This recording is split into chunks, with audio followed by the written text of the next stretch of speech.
Okay, so this last part for the 65 interior restoration, interior upholstery and carpet. Here's the carpet kit. This is the last part on the 65 and later Beetles. You get a carpet on the back of the backrest and the back seat.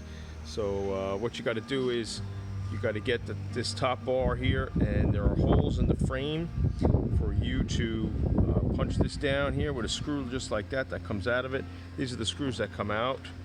All right, so you use those, reuse those, and fasten that bar down. And remember to keep your strap. Here's your strap. All right, so that's how the strap goes, and the strap will go into a hook that's on the back here.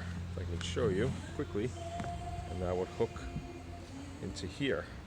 Okay, and then you get this back piece here, which fastens here like that, with this bar that then screws into that to hold that in place, and then that flaps over.